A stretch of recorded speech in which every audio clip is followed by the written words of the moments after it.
My name is Janet, I'm 29, and I used to believe that family love was always unconditional. Growing up in our cozy Ohio home, Sunday dinners were full of laughter, warm hugs, and the kind of security that makes you feel safe. I spent years trying to be the daughter my mother wanted, pursuing her approval as if it were the most important thing in the world. But sometimes, love isn't enough to protect you from the very person who is supposed to love you most. The day everything changed began like any normal family gathering but ended with a recording that would shatter everything I thought I knew about my family. Before I tell you what happened, let me know where you're watching from in the comments below. Please hit that like button and subscribe for more real-life stories. Trust me, you'll want to hear how this unfolds because what you're about to discover will change how you think about family forever. The two daughters. I was born into what everyone saw as the perfect middle-class family in Columbus, Ohio. My father, Harold, a reliable mechanical engineer, was always home by 6:30 for dinner. My mother, Patricia, was a dedicated registered nurse at Ohio State University Medical Center. At least, that's what the outside world saw. Our house on Maple Street had a welcoming feel, with a white picket fence and rose bushes my mother lovingly tended. Inside, family photos documented happy birthdays, Christmases, and summer vacations. From the outside, we looked like the quintessential American dream. But families are complex, and it took me years to understand the hidden layers of mine. My older sister, Beverly, was everything my mother had ever wanted in a daughter. 3 years my senior, Beverly was effortlessly successful, a straight-A student, high school valedictorian, and a full scholarship to dental school. She married a successful accountant, Thomas, and their wedding was featured in local magazines. Beverly had built the life my mother had always envisioned, a beautiful suburban home, a respectable career, a stable marriage, and a perfect grandchild, little Emma. Then there was me, Janet, the younger daughter who chose art over science and creativity over convention. I earned a graphic design degree, which was a source of my mother's barely concealed disappointment. While Beverly was fixing teeth, I was creating logos and websites for small businesses. I loved my work and the satisfaction of helping entrepreneurs, but in my mother's eyes, it wasn't a real career. The criticism started subtly, comments about needing a more stable job or finding a man to settle down with, as if my worth depended on my relationship status. The constant comparisons to Beverly felt like tiny, persistent paper cuts, leaving a wound that never quite healed. "Why can't you be more like Beverly?" was the soundtrack to every phone call. I tried everything to earn her approval. I sent money home when I could, even if it meant eating ramen. I helped my grandfather, Gerald, with his appointments. I remembered every birthday and holiday with carefully chosen gifts. But nothing was ever enough. The most painful part was my mother's ability to switch from loving to cutting in an instant. One minute she'd say she was proud, the next she'd suggest I go back to school for something more practical. This inconsistency kept me off balance, always guessing which version of her I'd encounter. Living 4 hours away provided some distance, but every visit home brought that familiar knot of anxiety. The album, a labor of love. 3 weeks before my grandfather Gerald's 85th birthday, I decided to create something that would finally make my mother proud. Grandpa Gerald had always been my biggest supporter, the one who encouraged my artistic talents. He deserved something special. I spent every evening and weekend meticulously crafting a comprehensive family photo album. I drove to 3 different relatives' houses to collect old photographs, some from the early 1900s. I scanned over 200 photos, painstakingly restoring damaged ones, and researched family history to write meaningful captions. I chose a high-quality leather-bound album, sparing no expense. The cover featured a beautiful collage of family hands, symbolizing the generations. It took 6 attempts to get the composition right, but I knew it was special. This wasn't just a gift, it was proof that my creative work had value and could create something meaningful for our family. The night before the party, I wrapped the album with shaking hands. This time would be different. I imagined my mother's reaction, seeing decades of family history preserved with professional care. Maybe she would finally understand that graphic design was more than making pretty pictures. Maybe this was the moment she would look at me with the same pride she had for Beverly. The 4-hour drive to Columbus felt longer than usual. My stomach was a mix of nerves and excitement. The dismissal. The house was buzzing with familiar energy when I arrived. My father, Harold, greeted me warmly, while my mother, Patricia, gave me a brief, formal hug before returning to her duties as hostess. The gift opening began after dinner. My grandfather, Gerald, was delighted with Beverly and Thomas's new tablet.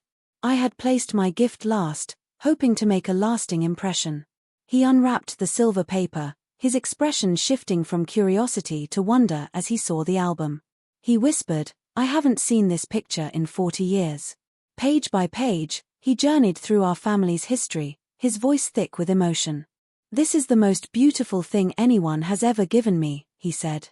My Aunt Rita and my father were visibly moved. Even Beverly and Thomas were genuinely impressed by the professional quality. But when I looked at my mother, her expression was remarkably unchanged. She glanced at the album and said dismissively, "It's just some old pictures put together. Nothing that special." Her words felt like a splash of cold water. After weeks of pouring my heart and professional skills into this project, she had reduced it to nothing. I tried to explain the work involved, but she had already turned her attention to Beverly, asking about her work and making plans. That familiar feeling of disappointment washed over me. Even when I created something that moved everyone else to tears, it still wasn't enough to earn her recognition. The breaking point. The tension grew throughout dinner. My mother steered every conversation toward Beverly's accomplishments, her dental practice expansion, Thomas's promotion, and their plans to buy a new house. When I tried to share news about my biggest freelance contract yet, my mother interrupted me. "Drawing pictures isn't the same as having a real profession," she said matter-of-factly. I tried to explain that graphic design was vital to modern business, but she cut me off again. "Making pretty pictures doesn't compare to fixing people's teeth or managing corporate finances. You're almost 30 and you still live like a college student." The unfairness of her words burned. My father tried to intervene, but his gentle words were easily ignored. My mother continued her tirade, saying that when she was my age, she had a stable career and 2 children. Beverly shifted uncomfortably, and Thomas focused on his food, trying to avoid the family drama. The systematic dismissal of everything I'd worked for felt like a series of small, accumulating wounds. This wasn't constructive criticism, it was an attack. I excused myself from the table, needing to escape. In my old bedroom, I heard my mother continuing to praise Beverly and express her disappointment in me. About 10 minutes later, she came upstairs. Her voice was soft, and I felt a flicker of hope that she had come to apologize. I decided to be honest, explaining how much her words had hurt and how important my career was to me. For a few minutes, she listened, but then her expression hardened. "You always do this," she said, her voice rising.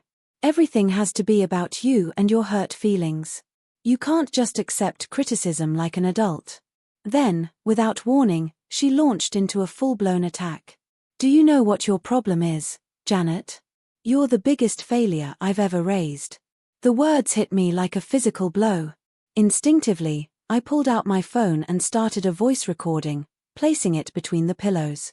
"You waste your talents on meaningless projects.